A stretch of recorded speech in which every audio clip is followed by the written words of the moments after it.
যে কোনো পরিস্থিতির জন্য সেনাবাহিনীকে তৈরি থাকার নির্দেশ ভারতীয় সেনা প্রধানের। পরিস্থিতি কিছুটা শান্ত হলেও আতঙ্ক কাটছে না সীমান্তে। গত কয়েকদিন ধরে ভারতীয় সেনা ছাউনি টার্গেট করে পাকিস্তান শেলিং করছে, তাতে সতর্ক ভারত।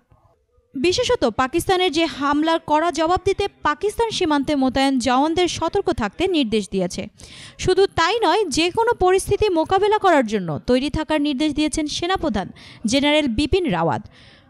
শুধু তাই নয়, সেনা অধিকারীদের বায়ুসেনার সঙ্গে যোগাযোগ রাখারও নির্দেশ দিয়েছেন। এই খবর দিয়েছে কলকাতা 24।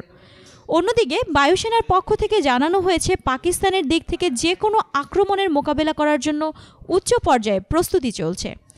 ওমান, ইরান, আফগানিস্তান ও চীনের সঙ্গে আকাশপথে সংযোগ চালু করেছে পাকিস্তান। ভারত পাক আকাশপথে 11টি যাতায়াত রাস্তা এখনও বন্ধ।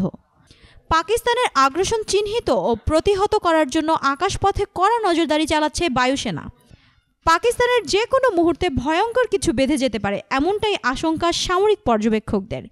এই অবস্থায় সীমান্তে পাহারায় থাকা জওয়ানদের মনোবল বাড়াতে সম্প্রতি জম্মু ও কাশ্মীর ও রাজস্থানে ভারত পাক সীমান্ত পরিদর্শনে গিয়েছেন সেনাপ্রধান। তখনই তিনি নিরাপত্তা ও যে কোনো পরিস্থিতি মোকাবেলার জন্য প্রস্তুতি নিয়ে আলোচনা করেন সেখানকার সেনা অধিকারীদের সঙ্গে।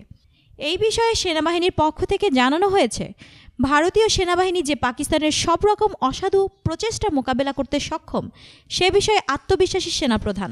তিনি বাহিনীর মানসিক জোরের প্রশংসা করেছেন এবং বায়ুসেনার সঙ্গে যোগাযোগ রেখে চলার নির্দেশ দিয়েছেন। এতক্ষণ ফ্রিকি নিউজের সঙ্গে থাকার জন্য ধন্যবাদ।